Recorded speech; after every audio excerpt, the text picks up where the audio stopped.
There's some kind of saying that boredom is a sign of a weak mind. That's true. There's a grain of truth to there's always something to do. Especially if especially if you're working.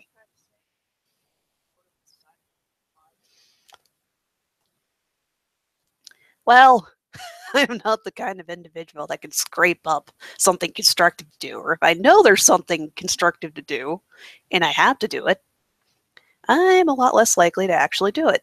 I'm just that kind of person.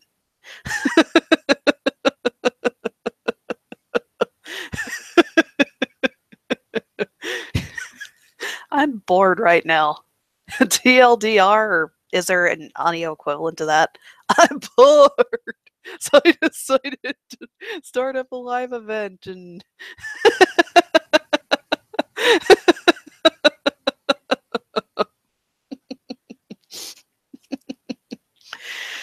I'm bored. It's actually kind of refreshing to be able to say that, considering I've been running around like a chicken with its head cut off for the past couple of days for work stuff. Gonna move on from that discussion though. I just got done watching the newest episodes of OKKO. And can I fangirl for a moment here? Professor Venomous in a freaking suit. Just yes. There are so many inappropriate lewd thoughts going through my mind right now. Then they just had to add that scene where he was acting like a father figure to his minion Fang. Just, oh my god, yes. Yes. Newest character on my husbando list.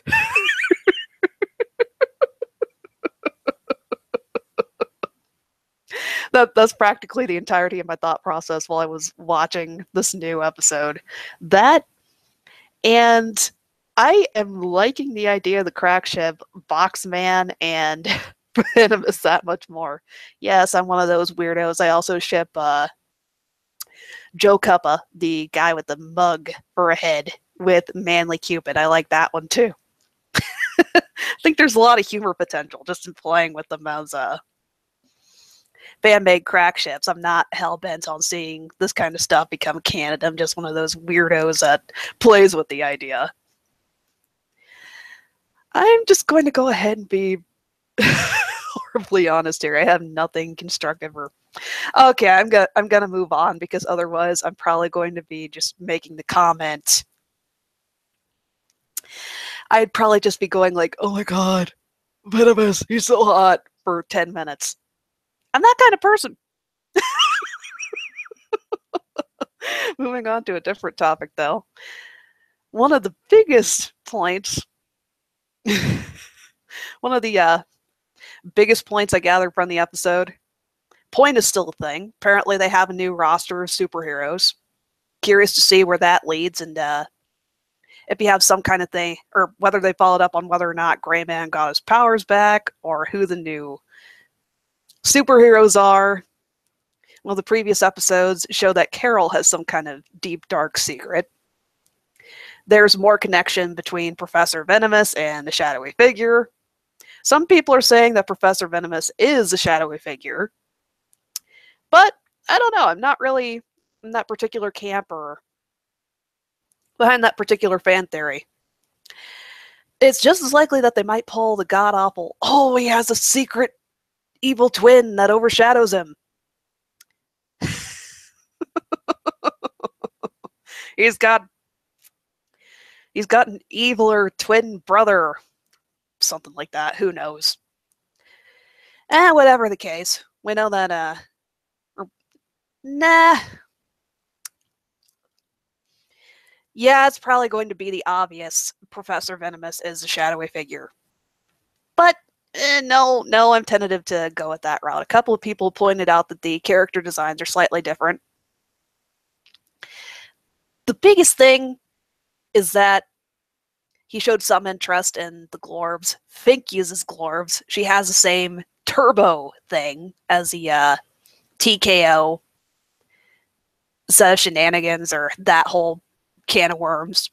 What I found kind of interesting about the difference between Fink's form and TKO is that hers was a bit more refined and she has to use some kind of energy source. in order to tap into it. Whereas KO, he can kind of do so at will. Might be kind of interesting if there's a follow-up episode where KO tries to tap into that power or find a lighter version of it where it doesn't completely, quote-unquote, corrupt him and turn him into angsty, preteen KO. Man, the reactions that those characters had to KO going through quote-unquote puberty. It's going to be fun when KO actually does go through puberty. It'd be ridiculously hilarious if he went through that same kind of goth emo phase where nobody understands me, or the dark makeup.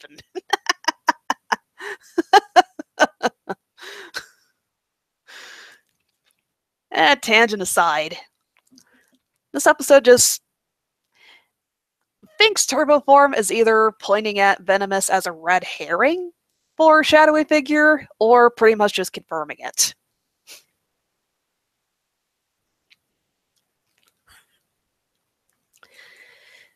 In regards to the whole transformation thing, PC, I was thinking more along the lines of that particular transformation being more akin to... And no, you could pull the Naruto example. They're probably ripping pages straight out of that with the Nine-Tailed Beast transformation. Yeah, you pretty much pegged it.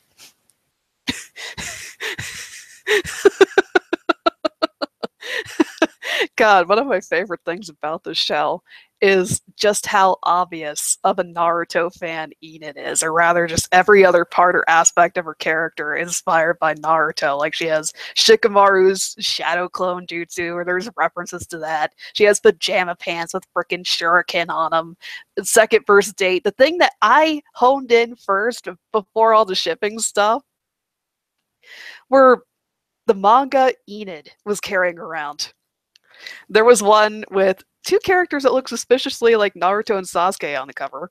And then the fact that she had a phone charm with the freaking thing, and then the headband and the open-toed sandals, and oh my god, I freaking love that. I just love that particular just preteen Enid. Her entire design just screams, this might have been based off of or inspired by somebody's god-awful Naruto. Oh, see, their original character. God, I'm going on a bunch of unrelated tangents here, but I digress. Just the fact that Enid is a walking, talking Naruto reference pretty much cinches it. I wouldn't be surprised if they drew inspiration for how they... Okay, for lack of a better description, if KO finds some kind of quote-unquote pure means to transform into that ultimate power form, it'd be a Super Saiyan transformation, then that'd just be what I'd coin it. That'd just be what I'd call it.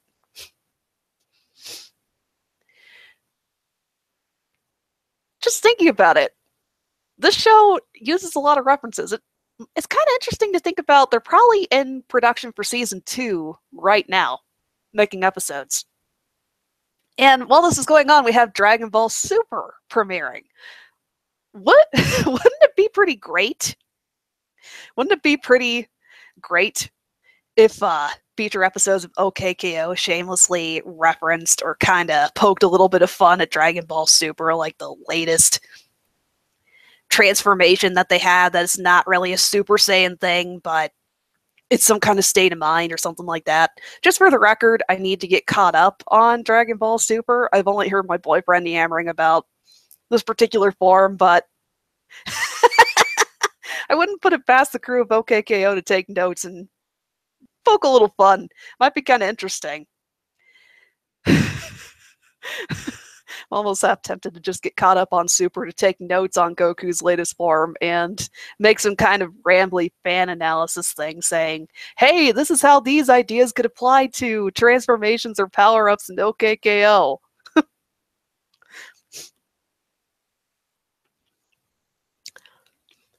Also, just to address some of the comments popping up here, I have several god-awful OCs. I started making them at age 14. They were god-awful. I have a couple now, actually, but it seems like whenever I try to start up my own independent project or actually take it in some kind of direction, I work on it for a while, and then it ends up just sitting in limbo for 5-6 months. Doesn't get touched for a long time. It's a miracle if I actually write anything. Last actual complete story I wrote was my senior year of college, which was 2 years ago now. 2-3 years since I actually wrote anything that's gone through. Well, it actually got edited and had some critiques on it to the point where, yeah, I might be willing to bring this to a publisher's desk. But even then, if I were to revisit it now, I'd probably be like, no, ugh.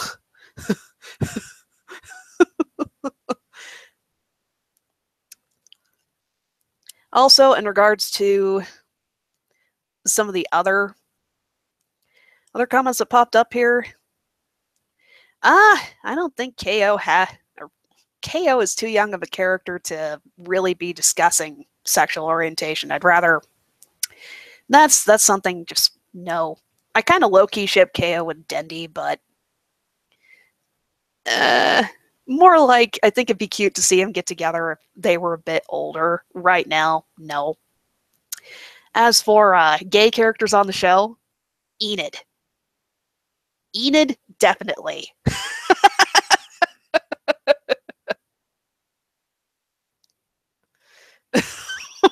Oh, PC. OKKO just screams tournament arc.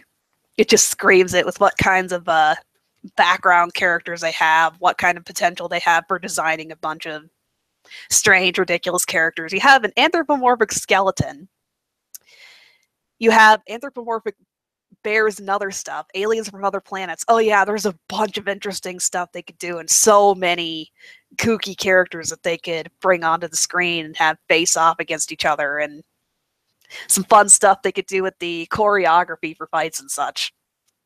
I know that the art style and animation that the show goes for is kind of hit and miss with some people, but I think it'd be pretty interesting to see how they approached having to, or setting up several episodes that had a lot of fight sequences and scenes and such. Just what kind of perspectives or angles would they add in there? How would they approach having to set up and choreograph several different fights?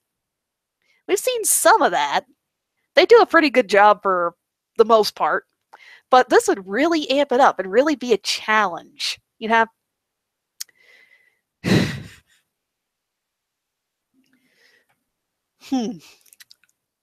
First thing that comes to mind is a setting in Lakewood Plaza Turbo that looks suspiciously like the platform or setup you have in a typical Dragon Ball Z area, like something that's an homage or love letter to that. And I'm just imagining several of the characters fighting each other, just kind of bouncing off of each other and that kind of setup. Who knows? If they did do something like that, Dragon Ball Z would be the go-to.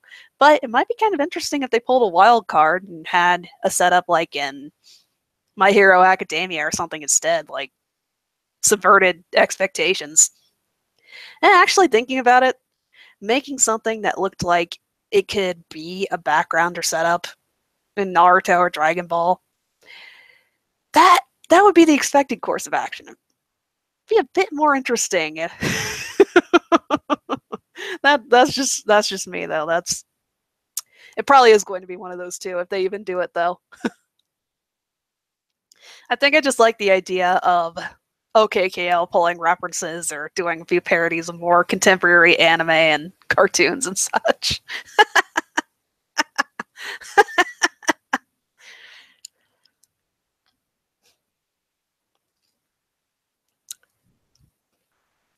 Also, if you hear smacking or chewing sounds, I am chewing gum.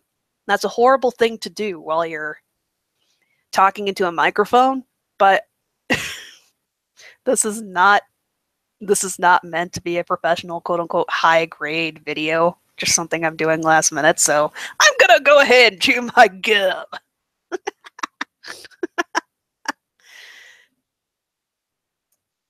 Okay, very unrelated tangent. So, one of my absolute favorite cartoons growing up was Grim Adventures of Billy and Mandy.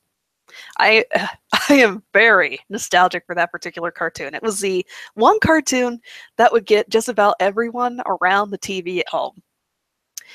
I'd reference it with my dad and my younger brother, and there's one quote, one stupid quote that stuck to this day. I quoted it the other day to my dad, and just there's an episode where Billy gets a gum machine with the never-ending supply of gum.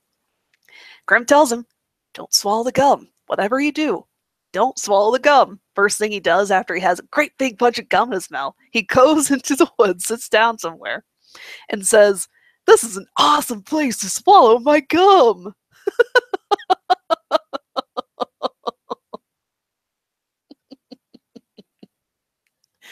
Of every quote or ridiculous character that would stand out in memory or would come up, that's my favorite quote. "This is an awesome place to swallow my gum."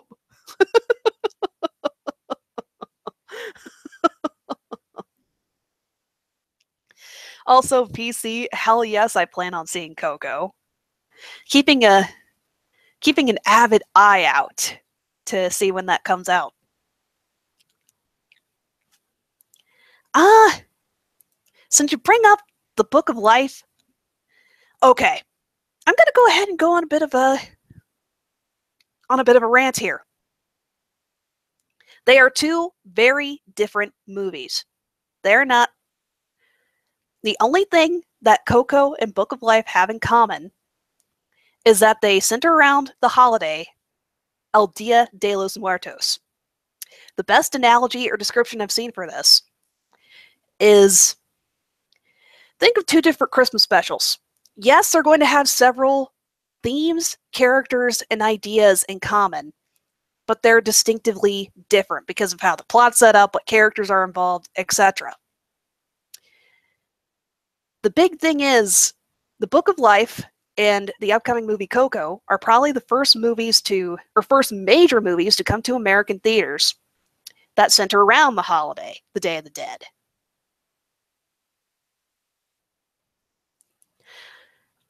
I can't do too much.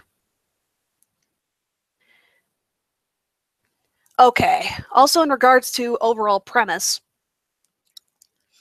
the impression I got from the Book of Life is that it's more of a Romeo and Juliet story, or set up like a folklore or fable. The guy ends up in the middle of a bet between two gods and has to find his way back to the overworld. Kind of lighthearted and goofy. In the case of Coco, I get a much more heartfelt, sentimental feel from it. Like, they're not that the Book of Life is a bad movie or anything. It definitely touches on and celebrates the holiday, but Coco feels like it's going to take a more sentimental approach, for lack of a better description. Like, the main kid goes on this fantastical journey, but it's really an exploration of what makes this holiday what it is, touching on some of the important themes or values, what it means for someone to celebrate this particular holiday. Like, some of those Christmas specials that are a bit more serious and grounded than other ones. There's more focus on the characters and what the holiday means to them versus the lighthearted kind of campy romps. It's that kind of compare and contrast. Coco seems to be going for a more this is what the holiday means over just again, very different goals. Very different goals in mind in regards to overall execution and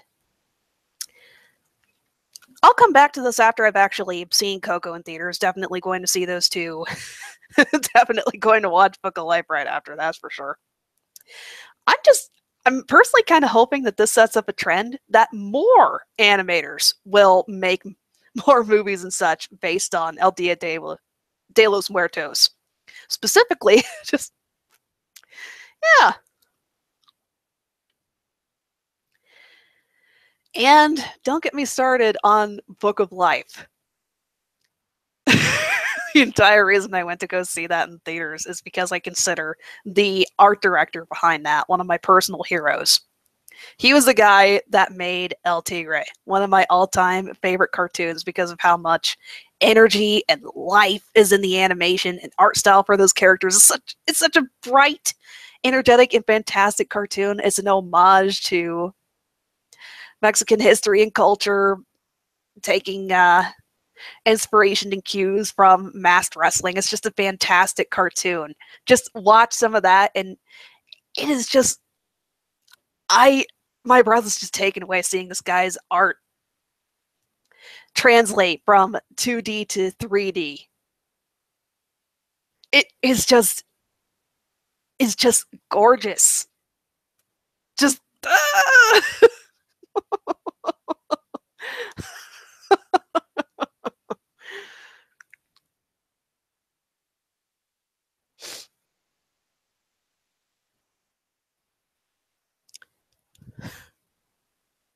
oh boy, Starverse was popping up here.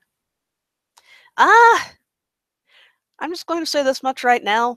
Whatever discussion I have about Starverse is going to shelve that for now, since gonna be recording with my buddies Eric and Bacon in a couple of hours here for Talking Rainbows, Talking Puppies.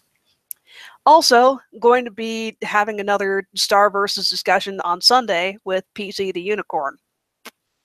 I should put a link to that since I just brought it up.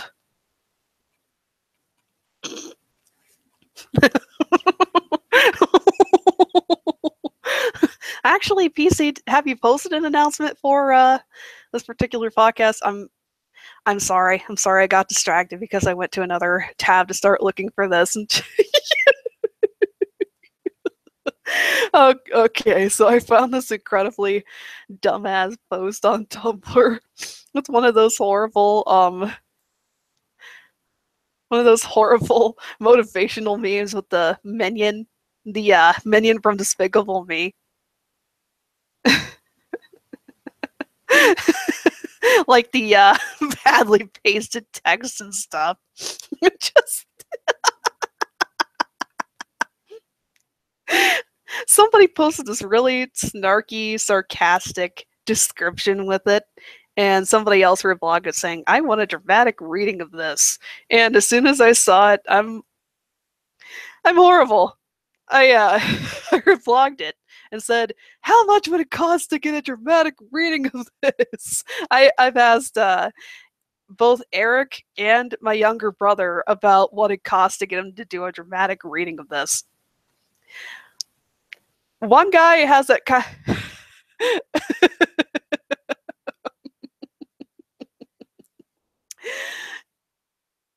Okay. For Eric, I'm just going to say listen to Talking Rainbows, Talking Puppies, and you might get an idea. And my younger brother, he has this really deep voice, and I think it'd just be freaking hilarious to get him to read this and really pump a bunch of anger into it, really see how far he can stretch, how deep his voice can go, how deep and belly his voice can go. There was one time when he was up on stage playing a role. I don't remember what exactly the role was, but oh yeah, it was Tiresias from the play Antigone. He came up on stage and he had this big, booming, thunderous, powerful voice. I'm going to link this dumbass thing, and I want you to imagine the person with the deepest voice you can imagine reading this. Just doing a dramatic reading of this. I'm not going to do it because I don't think I could do it justice. And just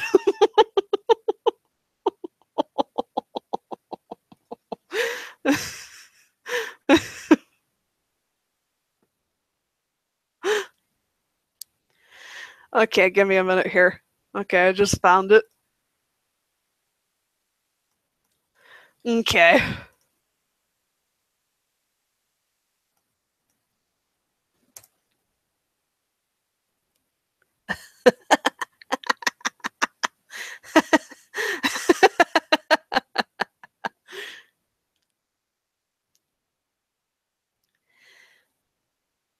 Oh, talking about bad Sony pictures, or yeah, they're pretty much notorious for. I went to see The Lorax in theaters. I actually saw that one for free. I worked at a movie theater. I took advantage of being able to see a movie for free, and that's the one I picked. Well, the ones I could pick. That's the one I freaking picked. I haven't seen trailers for The Star, but I've heard nothing but bad things about it. Nothing but bad things.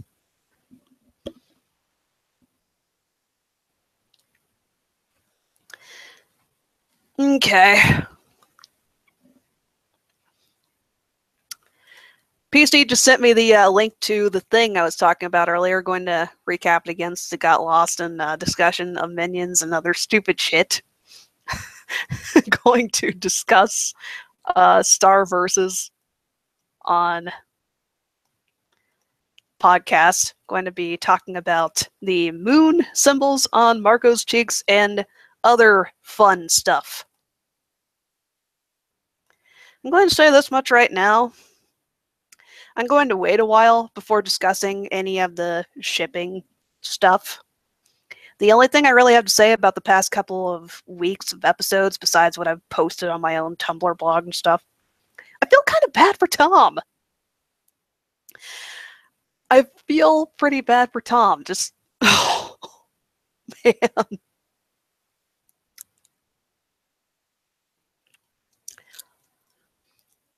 I don't really want to elaborate on that. I'm just going to say this much. I don't blame either Star or Tom. How they set that up was organic enough, and there's people that have dug into the psychological nitty-gritty as to why they ended back up together and why Star didn't immediately go running back to Marco or whatever else. And okay. Before going any further, Cartoon Critic, Talking Rainbows, Talking Puppies, Eric has not uploaded anything to the YouTube channel as of yet. And that's the only comment I'm going to make on that. He actively uploads to SoundCloud once all the editing and stuff is done, and posts regularly on the Tumblr blog for this one. In regards as to why I feel bad for Tom, he fell right back into the relationship with Star. He's all in. He's in love with her. You can see it in the latest episode. He's just like he's kind of bummed that she hasn't really had much time for him, or that things seem a bit awkward. Now, I can understand why Star wouldn't be so keen on making romantic advances, or not wanting to focus on the monster mutant thing. That's understandable. It's just he's all in. She's not. And for lack of a better description, Tom is pretty much Star's rebound to some extent. Well, that's how it started, and she's just been trying to figure out where she sits with Marco, where feelings are there, and just I'm not going to say that Star and Tom getting back together was a bad thing, or it just kind of, the way they set it up was fairly organic. If anything, the sooner Star breaks up with the guy, the better. It's one of those kinds of situations. This kind of thing happens in real life all the time. It's not ideal, but I don't think Star did it intentionally. In regards to Marco, yeah, it's pretty obvious he reciprocates Star's feelings. I'm a bit tentative about them immediately getting together after Star and Tom break up, though. I think there should be a little bit more time where they just hang out or talk things out, just buddy stuff for a while. Like, give Tom some time to recover, give Star some time to recover and figure things out. And she's got something a little bit more important going on with the monster human stuff. And now that Meteora entered the picture, that's another ballpark entirely.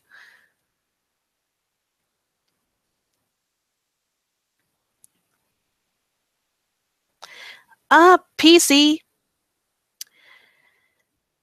Yeah, Tom and Star getting together really wasn't necessary. I was leaning more towards I'd prefer to see him become friends and bury the proverbial hatchet, but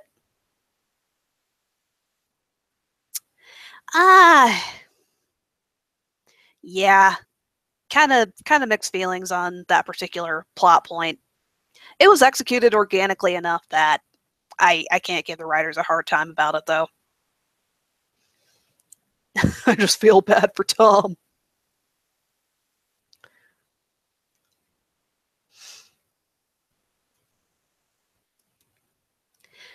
In regards to Marco and Jackie, I'm gonna go ahead and say I can't blame Jackie for doing what she did. I'm in the camp of people, or when it comes down to it, she saw the writing on the wall. Marco is obviously infatuated by the idea of Muni, what kind of adventures and livelihood he think he might have there. He wanted to go back there.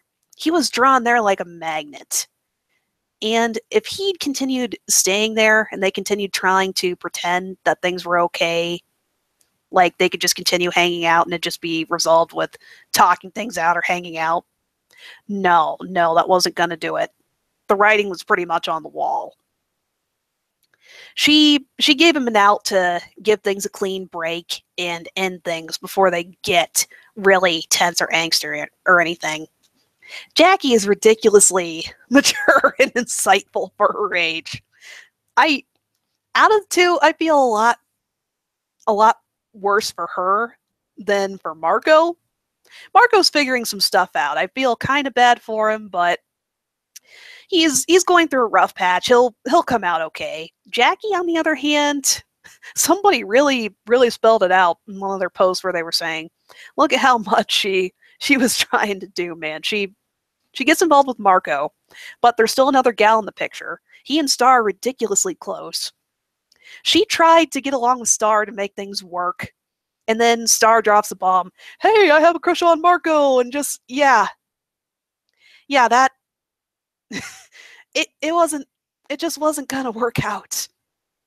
If Star and Marco had been set up as a kind of best friend pair that was strictly platonic or something like that, it might have worked. It might have gone on a bit longer. But they've been dropping hints about Starco since Blood Moon Ball. It's pretty much endgame canon. They have that horrible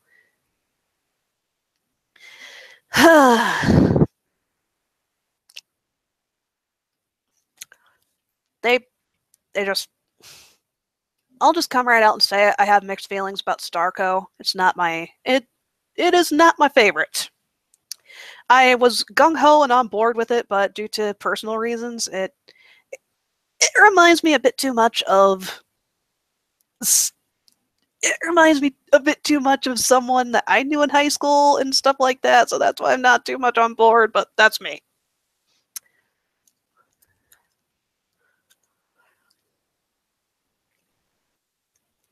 Okay, in regards to Marco and Kelly, no.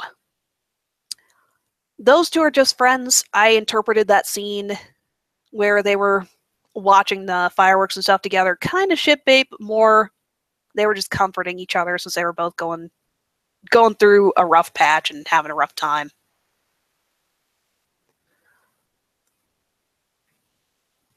In regards to what's going to happen with Kelly, if they bring her up anymore, she's probably just going to make cameos or one-off appearances every so often. Probably going to go through a self-discovery journey. Can't say this much. If we see Tad, he's going to pop up in much different episodes. They've definitely made a point of saying they're not getting back together. Might be interesting to see if they patch things up and become friends, but I doubt that too. I'd be surprised if anything more significant or game-changing happens with Kelly.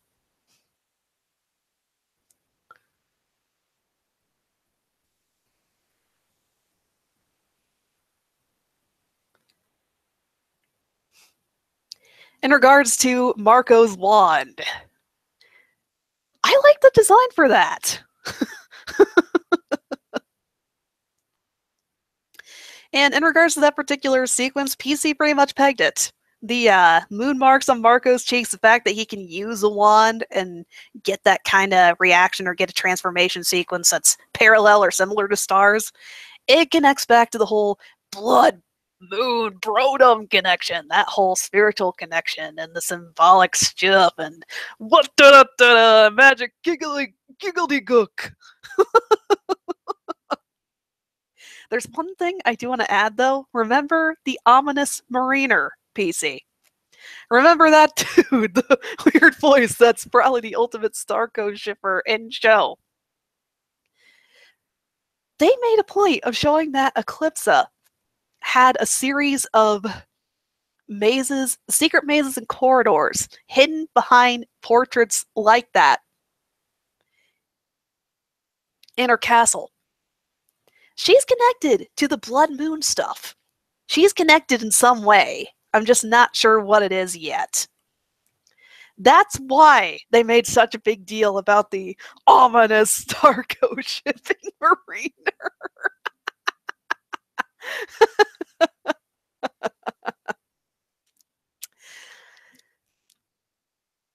The most I'd say about the about Eclipsa's involvement right now is that she's probably a Starco shipper too.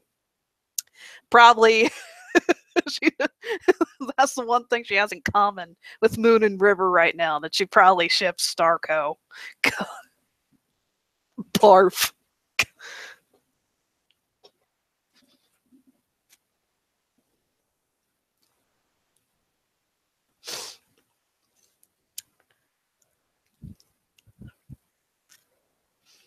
It would be pretty fun to see Starfan 13 go to Muni.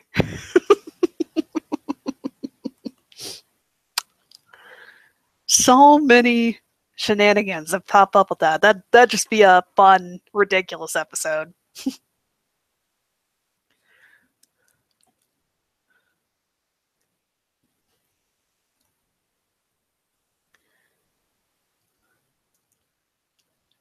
Huh. There is a bit of an air of mystery as to who the voice of the Mariner was. I won't dismiss that it might have been Eclipse's husband. I would freaking love that. I'll admit that I'm absolutely in love with that idea because I want to see Eclipsa and her monster lover on screen.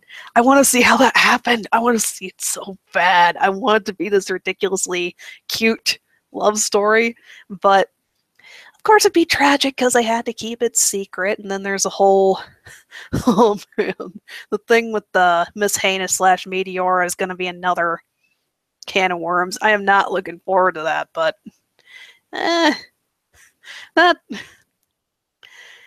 just means there's gonna be that much more focus and emphasis on the Mumin monster plot thread in the next season.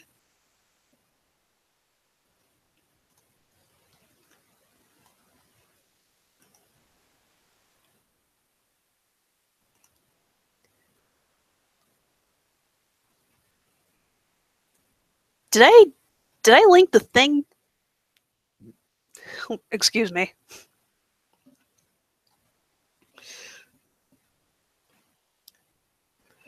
Oh. Oh boy.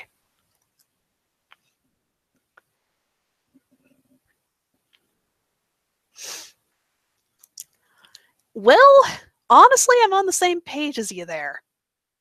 I'm hoping that Eclipsa is good. I'm hoping that she's a good guy.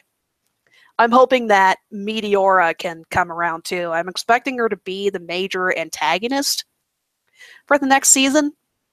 But considering what kind of background she has and just how tragic she is when you think about what led her to be this strict, uptight headmistress in the first place, and what kind of stuff she's mulling through right now. It'd be great if they could nip that whole, or I don't know exactly where they're going to go from here. Just that I want an Eclipsa and Meteora reunion, and I want to see Meteora coming home to very open-minded, compassionate people. Like they're trying to fix what happened, or that's just what I really want, though. I want that. I want that so bad.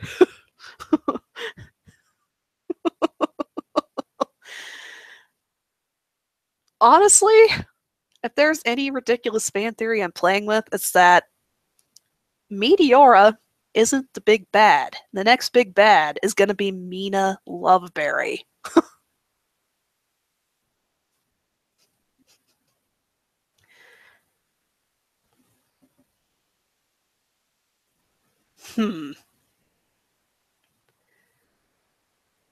Why I'm kind of leaning in that direction is that what kind of themes and overall vibe the show is going for with focusing on relationships between humans and monsters. I'll say this much, I could see Meteora being incredibly tragic. Like, she's a case where she can't be talked down, she can't really be reasoned with, and what kind of impact the fact that she's a monster-human hybrid has an impact on, or what that would resonate with, is how Moon and River address the whole thing. Whether or not they accept responsibility for what happened and discuss what they want to do with human-monster relationships going forward. But I'll say this much. It'd be strong if Meteora ends up bonding with Eclipse again and being welcomed back to the Butterfly family, but she doesn't have to physically be there for whatever she does or whatever they decide to do with the plot, for just the fact that she exists to be a major thing, like a major point of discussion, a major part of politics.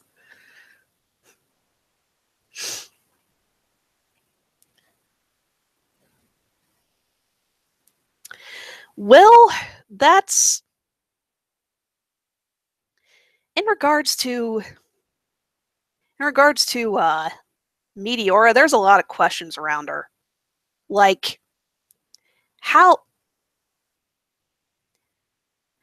like the obvious one.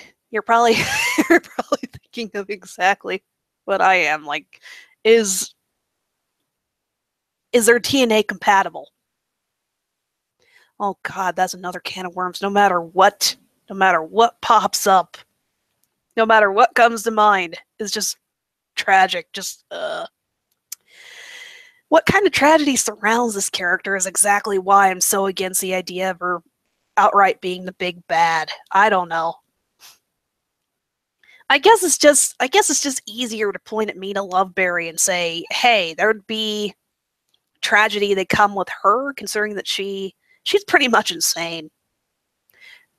She used to be a revered commander or military presence or something like that. Actually, even in Moon's flashback, there was something a bit off about her. But she's gone so far down the rabbit hole. She's irredeemable.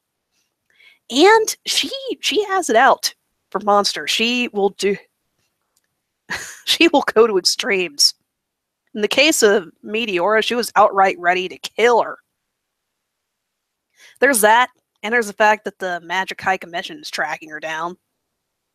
I don't know, I see the season coming down to the point where Meteora is just about to come back to the Butterflies, or there's some kind of resolution, or some kind of breaking point, like a really tense, sensitive breaking point. Then Mina Loveberry shows back up and screws everything up.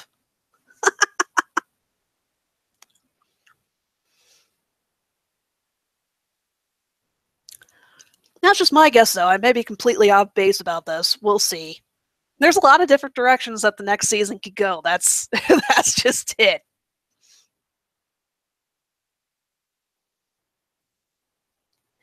In regards to Ludo, he had a very, very brief cameo in a recent episode. And man, he was just floating there out in the void of space. I want Ludo back. that was what I was most disappointed about with recent episodes. He's just kind of floating out there in void space, chilling. He doesn't have to be a major character or anything. I don't know.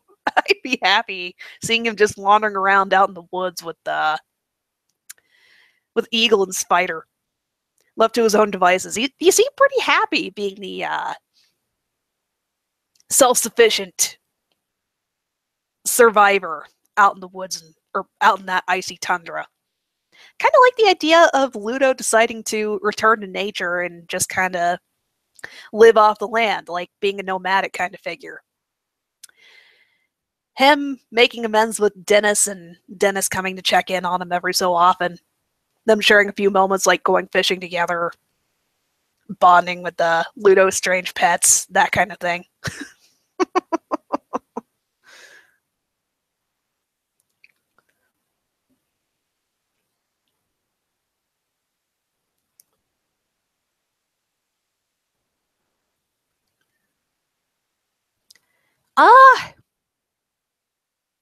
In regards to Meteora, part of it might be that she's incredibly powerful or a dangerous threat.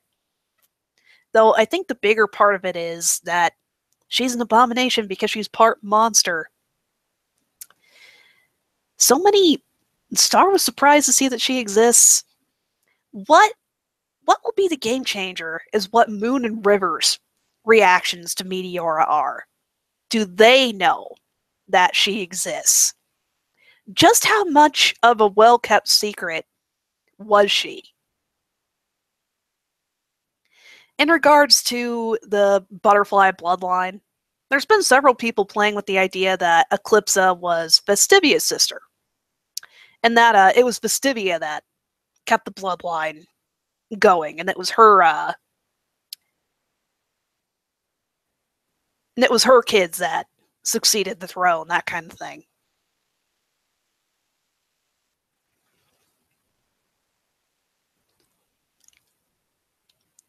Yeah, that sounds about right. When Eclipsa ran off with their monster lover, who's probably the eldest next in line for the throne, and she was swapped out for younger sibling.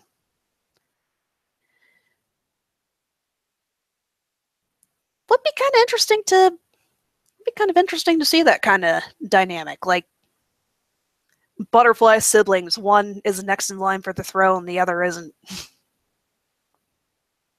Or just how much of an age difference there would be between Eclipsa and a potential sibling. Like, as soon as she... Nah, I don't really think that'd be necessary, but it's most likely that there was a sibling in the picture.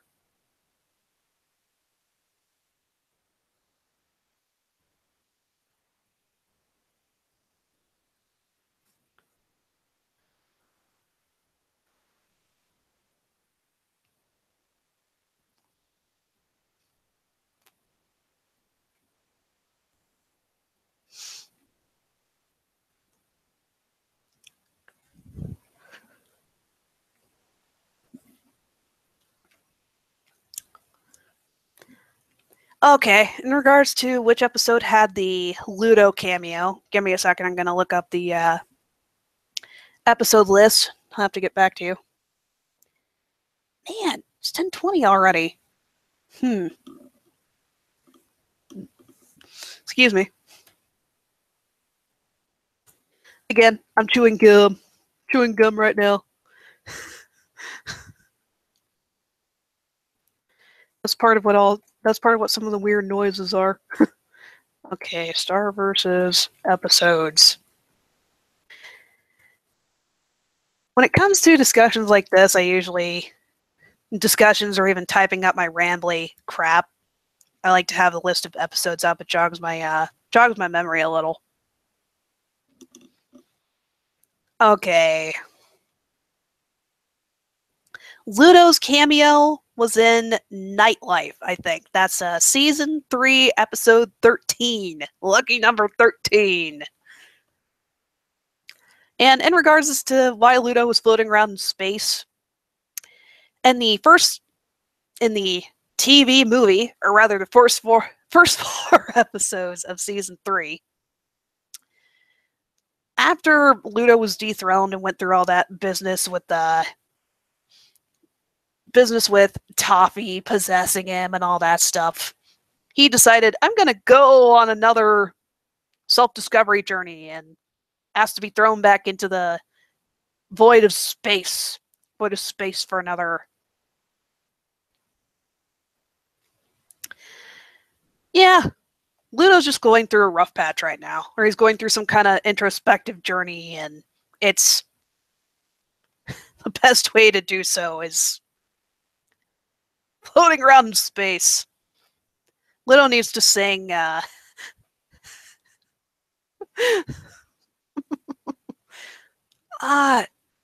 it, can't believe Ludo needs to sing that David Bowie song. This is ground control to Major Tom. I'm stepping through the door. That song. Oh yeah, Space Odyssey. Yeah, that's Ludo's theme song now. Well, in regards to Star, I'd say no. Mary Sue is a term that gets thrown around way too lightly and often. In regards to how Star's set up, she has a natural affinity and grasp on magic, yes. But the show's done a pretty good job of showing that Eclipsa has a similar affinity and prowess for magic. There's different things that Mumin Queens or even magic users in general can do or what they're capable of. While Star has a natural affinity for magic, she's very bad at following instructions or spells by the letter. She does have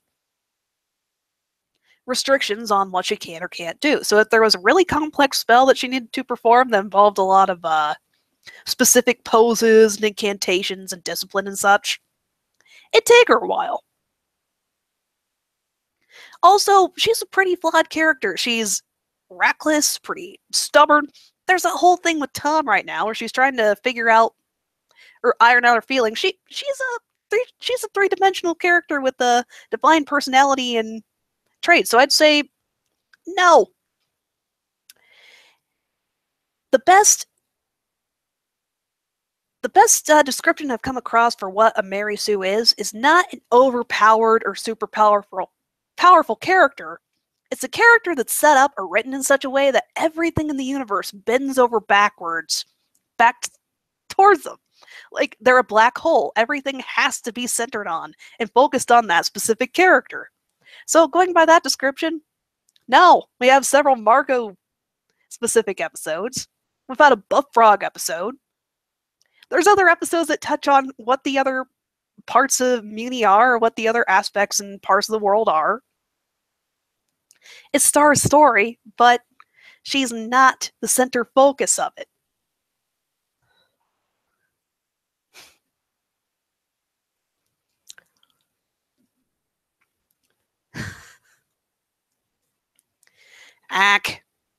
PC, I wouldn't even give Chloe that particular title. Most Mary Sues are written with more care and consideration than what Chloe from Fairly Odd Parents is. No, that character is a tragedy called Network Mandate. Like someone is having their elbow twisted behind their head, being forced to write her.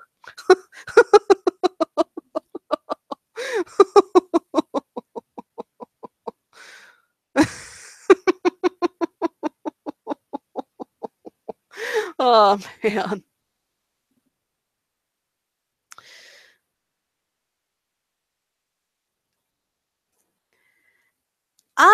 In regards to Mary Sue's again, I'm just going to say this much. There are several different descriptions for what a Mary Sue could be.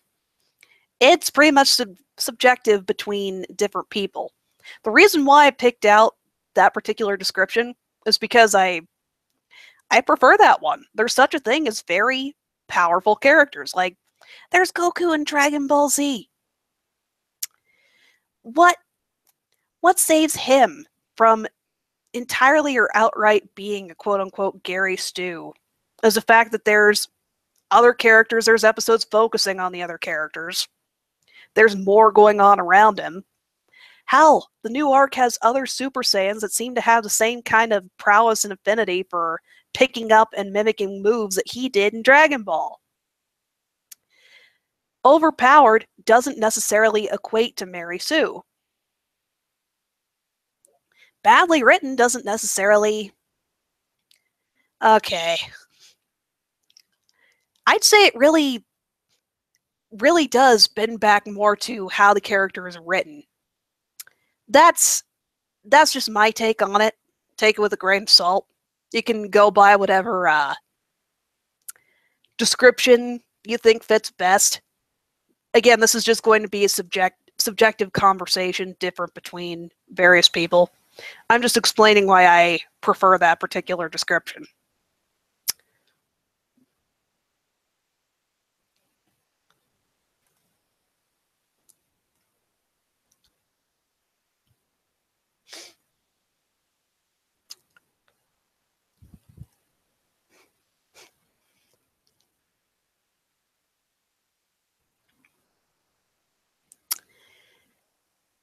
Okay.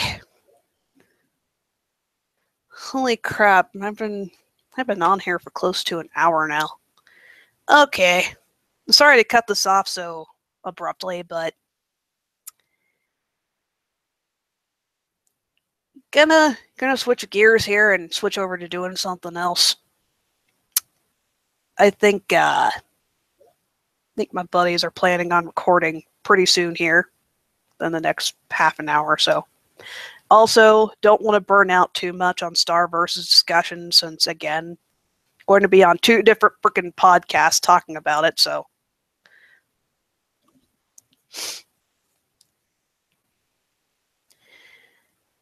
Okay.